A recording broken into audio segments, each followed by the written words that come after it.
सरकार के अधीन है। पहले खेती पर टैक्स, अब कपड़ों पर टैक्स और अब नमक पर भी टैक्स। जो आदेश नहीं मानेगा उसे जेल भेज दिया जाएगा। Catch our dirty nonsense.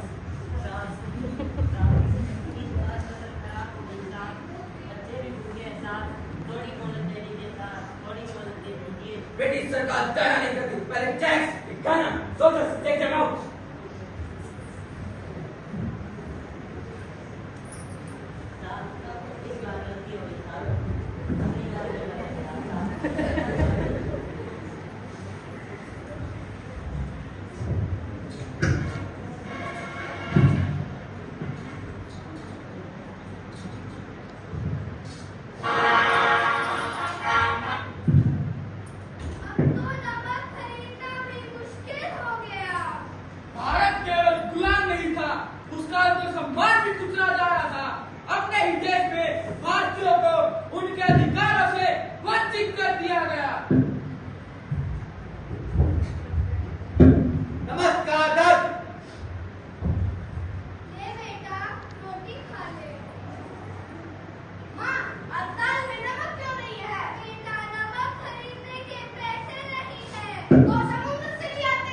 याद रखना, समुद्र से नमक उठाना भी अपराध है।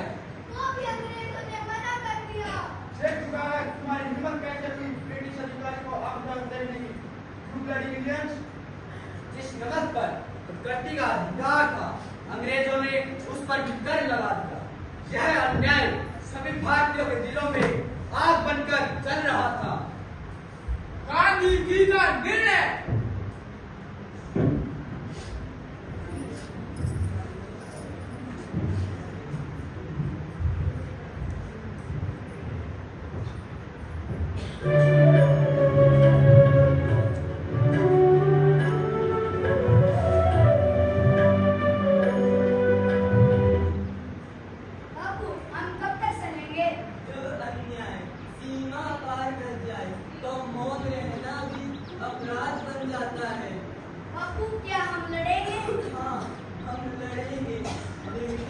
तलवारों से नहीं, बंदूक से नहीं, हम लड़ेंगे सत्य से, अहिंसा से और अपने साहस से। गांधी, तुम ब्रिटिश सरकार को चुनौती दोगे? मैं किसी व्यक्ति को नहीं, मैं अन्याय को चुनौती दे रहा हूँ। यदि तुमने कानून तोड़ा, तुम्हें जेल भेज दिया जाएगा। शरीर को कैद किया जा सकता है, परंतु विचारों को नहीं। 12 अप्रैल 1930 महात्मा गांधी ने साबरमती आश्रम से 78 आंदोलनकारियों के साथ दांडी यात्रा आरंभ की। बापू, हम भी आपके साथ चलेंगे। यह पूरे भारत की यात्रा है।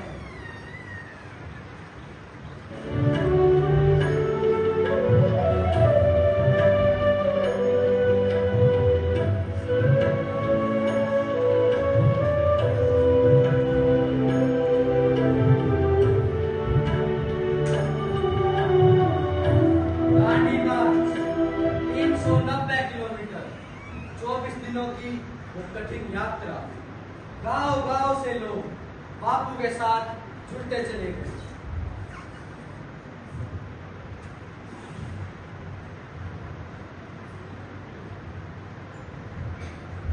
देखो इन्हें, ये ब्लडी इंडियंस हमें पैदल चल के हराएंगे। इनके पास ना बंदूक है ना तलवार। यह अकेलाबंदी हम इस लाठी से आएगा इम्पॉसिबल। जिसके हाथ सत्य हो, उसे किसी हथियार की आवश्यकता नहीं। 6 मार्च 1930 महात्मा गांधी ने समुद्र किनारे से नमक उठाया।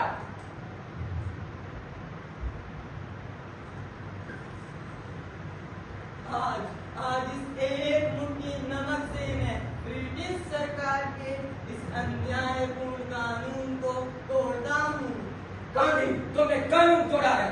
कानून नहीं, आज मैंने अंग्रेजी हुकूमत के अन्याय का घमंड तोड़ा है। जाग उठा भारत। बापू, वे हमें डरा सकते हैं। बापू, वे हमें जेल भेज सकते हैं, लेकिन हमारे विचारों को नहीं। बापू, आजादी हमारा अधिकार है। बापू, हम इसे लेकर ही रहेंगे। दांडी मार्च अब केवल नमक का आंदोलन नहीं था, ये पूरे भारत की स्वतंत्रता की लड़ाई बन गया था। गांव गांव से लोग बापू के साथ खड़े होते गए।